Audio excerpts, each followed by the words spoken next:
കോഴിക്കോട് കൂടരഞ്ഞി പഞ്ചായത്തിലെ Poovaranthode government LP. സ്കൂളും വൈദ്യുതി ലൈൻ ഭീഷണി. സ്കൂളിന്റെ ഗ്രൗണ്ടിലൂടെ കടന്നുപോകുന്ന വൈദ്യുതി ലൈൻ മാറ്റിസ്ഥാപിക്കാൻ നിരവധി തവണ അധികൃതരോട് ആവശ്യപ്പെട്ടെങ്കിലും നടപടി ഉണ്ടായില്ലെന്നാണ് നാട്ടുകാരുടെ പരാതി. കുട്ടികൾ കളിക്കുന്ന ഗ്രൗണ്ടിന് കുറുകെയാണ് വൈദ്യുതി ലൈൻ കടന്നുപോകുന്നത്. പ്രദേശത്ത് വൈദ്യുതി എത്തിയ 2012 മുതൽ ഈ സ്ഥിതിയാണ്. വിഷയം അന്നു മുതൽ നാട്ടുകാർ പലതവണ ഉദ്യോഗസ്ഥരുടെ ശ്രദ്ധയിൽപ്പെടുത്തിയതാണ്. എന്നാൽ സാങ്കേതിക തടസ്സം ചൂണ്ടിക്കാട്ടിയായിരുന്നു ഉദ്യോഗസ്ഥർ മറുപടി നൽകിയത്. എങ്ങനെയെങ്കിലും പ്രദേശത്ത് വൈദ്യുതി ലഭിക്കട്ടെ എന്ന് കരുതി നാട്ടുകാരും പിന്നീട് സമ്മതം മൂളി. എന്നാൽ 5 വർഷം മുമ്പ് സ്കൂൾ വാർഷികത്തോടനുബന്ധിച്ച് പന്തലിട്ടപ്പോൾ ലൈനിൽ തട്ടി അപകടമുണ്ടായി. അന്ന് ബിജു എന്നയാൾ തലനാരിഴയ്ക്ക് രക്ഷപ്പെടുകയായിരുന്നു. ഇതോടെ പഞ്ചായത്ത് അധികൃതർക്കും KSEB ഉദ്യോഗസ്ഥർക്കും വീണ്ടും പരാതി നൽകി. പക്ഷേ ലൈൻ മാറ്റി സ്ഥാപിക്കാൻ 33,000 രൂപ അടയ്ക്കണമെന്ന മറുപടിയാണ് ലഭിച്ചതെന്ന് സ്കൂൾ PTA ഭാരവാഹികൾ പറഞ്ഞു. 2012 കറണ്ട് വന്നതാണ്. അന്നിട്ട ലൈനാണിത്.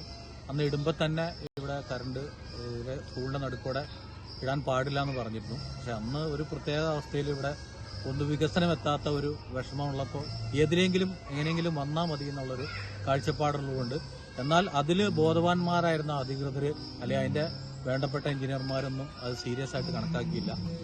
ഞങ്ങൾക്ക് അതിന്റെ അപ്പുറത്തേക്ക് പോയി ഒന്നും ചെയ്യാനുള്ള സാഹചര്യവും അന്നില്ലായിരുന്നു.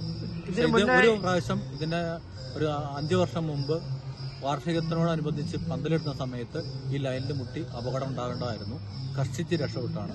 മാത്രമല്ല, സ്കൂൾ കെട്ടിടത്തിന് 30 വർഷം പഴക്കമുണ്ട്. മേൽക്കൂര ചോർച്ചയും ചുറ്റുമതിൽ ഇടിഞ്ഞതും അപകട ഭീഷണി ഉയർത്തുന്നുണ്ട്.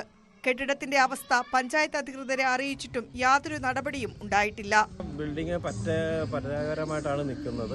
വളരെ മോശമായ രീതിയിലാണ്. കാരണം സീലിംഗ് മൊത്തം പൊളിഞ്ഞ്, പിന്നെ ചോർച്ചയുണ്ട്, ജനലുകളൊക്കെ പോയി കിടക്കുകയാണ്. കാരണം ചെറിയ കുട്ടികളാണ് അതിനകത്തിരിക്കുന്നത്. അങ്ങനെ ഒരു ബുദ്ധിമുട്ടുള്ള ക്ലാസ് ആണത്. ഇതെവിടെയൊക്കെ പരാതി കൊടുത്തു? എങ്ങനെയൊക്കെയാ? ബിൽഡിങ്ങിന് ഏകദേശം ഒരു 30 കൊല്ലത്തെ പഴക്കമുണ്ട്. പരാതി ഞങ്ങൾ പഞ്ചായത്തിലെ VRC-യിലൂടെയൊക്കെ എല്ലാം കൊടുത്തിട്ടുണ്ട്. അവിടുന്ന് കാര്യങ്ങൾ പറഞ്ഞിട്ടുണ്ട്. മലയോര മേഖല ആയതുകൊണ്ടാണെന്നും PTA ഭാരവാഹികൾ പറഞ്ഞു. അതിന്റെ പുറകിൽ ഒരു ചുറ്റുമതിലുണ്ട്. അത് ഇടിഞ്ഞ് സ്കൂളിന്റെ ഭിത്തിയുടെ ലെവൽ വരെ എത്തി നിൽക്കുകയാണ്. ഓഫീസിന്റെ നേരെ ബാക്ക് സൈഡാണ്, ഇടിഞ്ഞ് നിൽക്കുകയാണ്. അത് നമ്മൾ പറഞ്ഞാണ് കെട്ടാൻ വേണ്ടിയിട്ട് എത്രയും പെട്ടെന്ന് ഇതിന്റെ വേണ്ടപ്പെട്ട അധികാരികളുടെ അടുത്തേക്ക് എത്തണം എന്നാണ് നമ്മൾ പറയുന്നത്. എത്രയും പെട്ടെന്ന് നമുക്ക് ചെയ്ത് കിട്ടണം. കാരണം പിന്നീട് ഒരു അപകടം സംഭവിച്ചിട്ട് ഇങ്ങനെ ഒന്നും നമ്മൾ പറയാൻ അവസ്ഥ ഉണ്ടാവരുത്. ഉടനടി പ്രശ്നത്തിന് പരിഹാരം വേണമെന്നാണ് നാട്ടുകാരുടെ ആവശ്യം. ന്യൂസ് 18 മുക്കം.